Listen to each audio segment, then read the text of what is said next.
What's up, ladies and gentlemen? Marvel the Cross 316 back with another comic book flashback, and today we are looking at Amazing Spider-Man issue number 120. This issue was released in February of 1973, and we have the cover date of May of 1973. And we are going to get to the conclusion here: Spider-Man going up against the Hulk, and one heck of a battle. We have a great, um, cover here drawn by the great John Romita Sr. here. So let's go ahead now and continue as we left off on quite a cliffhanger from last issue where the Hulk and Spider-Man both landed into this frigid water. And so now Spider-Man has to fight for his life to get out of this water or he's going to freeze to death. Today's title is The Fight and the Fury, and it is brought to you by Story and Art, Jerry Conway and Gil Kane. We have the inking by John Romita and Tony Monterello. And then, of course, we have art assistance by Rainman, lettering by Art Simek, and coloring by Stan G. Editing Roy Thomas. So let's go ahead now and continue as we see Hulk is fighting Spider-Man underwater here. Spider-Man is going to cling to this rock here so he can reach the surface. And he's like, wow, what have I gotten myself into? I came here to patch things up about what Aunt May is going through and why she, received this telegram, this very important telegram by Mr. Rambald. And he's here to find out why that telegram was so urgent and what it has to do with Aunt May and Dr. Octopus. And so that's the mystery surrounding this whole story. And hopefully Spider-Man is going to get some answers here towards the end of this issue. But right now, he has to save his own neck because he has to fight this rampaging monster who is just destroying this dam. It's crumbling, and the Hulk is just on a freaking rampage right now. He's just doing all his strength to cause this gigantic wave here to crash onto these army vehicles here. This humongous tidal wave comes and crashes towards the army vehicles that are led by General Thunderbolt Ross, and the Hulk boasts in his destruction here, and he says, "I'm going home now." And this officer here is confused. He says, "I don't understand. The Hulk throws us into confusion and then flees. The American was right. The monster's mad, completely mad." Spider-Man says, "Well, I guess that hangs that. Wonder what old Thunderbolt Ross is going to do now." Well, we see here that he's not too far away. He's with the Canadian militia, and he just told the Canadian militia that he wants a copter out here double time, and they're going to do their best to capture the Hulk. And so we see that they're going to scope out the area and continue to search for the Hulk. He said, I want you men to spread out, cover this area like a blasted blanket. I'm heading back to Montreal. You can get in touch with me there." And Spider-Man is going to tag along on this helicopter without being seen here, as he too needs to head to Montreal to meet with Mr. Rambald and find out this information about the telegram that he received that was directed towards his aunt. And so he finally gets to Montreal, where he's going to then change back to his civilian identity as Peter Parker. And he is walking down the street searching for Jean-Pierre Rambald in his offices, his law office, because Jean-Pierre Rambald is a lawyer. Then he gets the idea, I need to call Gwen and check on Harry Osborn and see how he's doing. He gives Gwen Stacy a call, and Gwen says on the phone that he needs to come home quickly and that Harry is backflashing to that bad trip he had a few months ago. And so he promises Gwen Stacy here that he's going to catch the next flight and get home as soon as he can. But right now, he has to focus on getting this information about Aunt May and why she was sent this telegram. So he's walking down the street and he notices that there is someone trying to tag along this spy here, and Peter notices. So he's going to go into this dark alley, and he's going to get away from this guy just for a couple of seconds. He's like, huh? Where did Parker go? And Parker changed into Spider-Man, and he's going to now climb this, scale this wall, and he's going to get some information out of this guy. It says, why are you following Peter Parker? And then he's like, I'm not going to answer you. So he throws this guy down, but then saves him with his webbing here before he lands to his death. He says, sure, I'll tell you anything. I like your attitude, son. And he says, I was told to follow Peter Parker. I was hired by Dr. Octopus. So this man is working for Dr. Octopus, and Dr. Octopus knows that Peter Parker is in Montreal. Now that's some interesting information right there.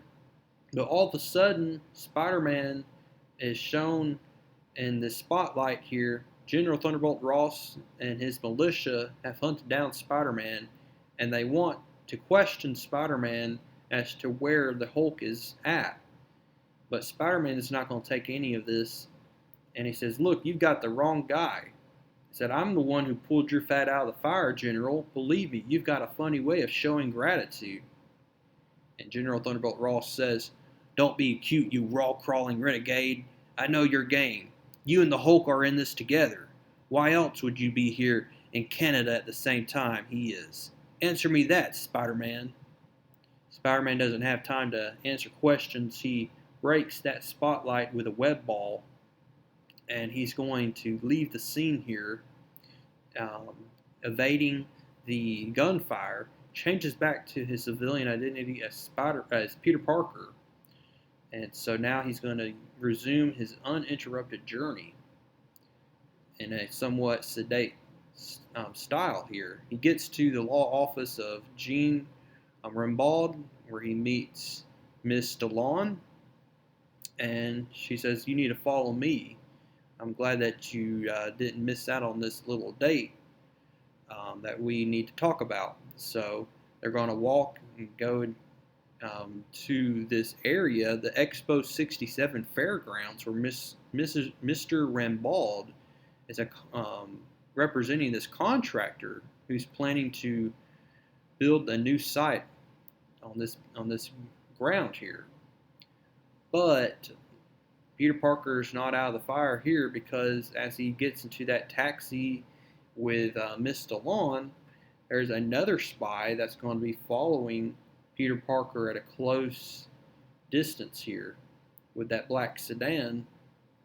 And as the taxi cab is driving down the street on this snow-covered street, they come across a green-skinned Goliath, and guess who that is? It's none other than the Hulk. The Hulk makes another appearance, and he just rips up the ground beneath the car, causing Peter Parker, Mrs. DeLon, and the taxi driver to fall out of the vehicle, and they are out cold.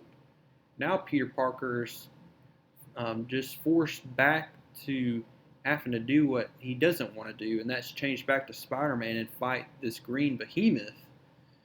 And so he changes back to Spider-Man, and he's going to get into another fight with the Hulk, and it's just going to anger the Hulk even more. Spider-Man's doing this is because he doesn't want the Hulk to continue to go on this monstrous rampage throughout Montreal, and he needs to stop Hulk in his tracks as best as he can. But the Hulk is just so unstoppable, because the more that he gets angry, the stronger he gets. And that's what's happening throughout this issue. Well, General Thunderbolt Ross gets in contact and notices there's a disturbance, and he knows that has to be the Hulk. So he's going to get to the spot where the Hulk is at while the Hulk is fighting Spider-Man, and Spider-Man is doing his best. He's on the defense right now, as the Hulk is causing all this rampage again, where he's going to destroy this globe here and just brings the whole building down right beneath him right here. And Hulk just boasts here and he says, Hulk is strongest of all. He says, okay, you won your point. You wrecked the entire Godiesque dome all by your lonesome. Hope it made you happy. Domes? What does Hulk care about stupid domes?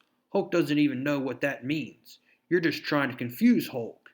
And Hulk grabs a part of this colonnade here and just destroys it, causing Spider-Man to fall down. Mrs. Rambaud and the taxi driver are then regaining their consciences here, and Mr. Rambaud arrives on the scene, and she's like, I don't know what happened to Peter Parker. Parker? Here? We must find him, Francis. What I have to tell him is of utmost importance. And what is that information that is of utmost importance? Hopefully we're going to find out here in just a couple of seconds here as Spider-Man is finishing his fight with the Hulk, and the Hulk is just doing a pretty good amount of damage to Spider-Man's body here as he was thrown right into that colonnade. And Spider-Man's like, oh, I guess this is it for me. But thanks to the appearance of Thunderbolt Ross and his men, Hulk was not able to smash Spider-Man to smithereens here. And so now Hulk is going to leap out of the way and to evade General Thunderbolt Ross. It's always that cat and mouse kind of game that's going on between him and Thunderbolt Ross.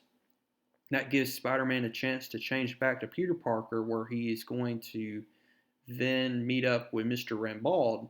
But we see another guy that's hired by Dr. Octopus, and he's going to draw his gun out, and he shoots Mr. Rambaud in the back, killing Mr. Rambaud before Mr. Rambaud is able to reveal that important information to Peter Parker.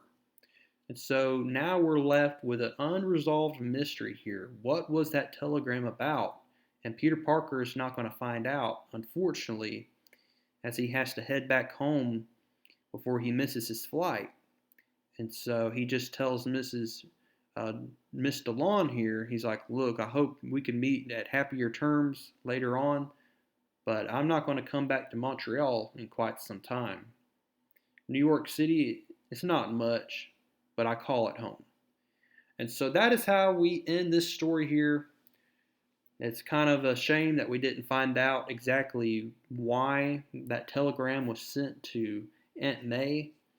But we have a monumental issue coming up next, folks. Issue number 121, as we see the return of the Green Goblin. And, I mean, we have quite a bit of an issue to look at. And I'm not going to spoil anything, but I'm pretty sure most of y'all know what that story is about. But we're going to cover that issue coming up next in issue number 121.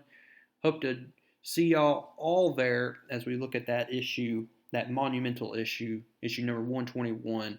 But until then, go ahead now and drop a like on this video and comment down below what you liked about this issue. And I will see y'all in the next one.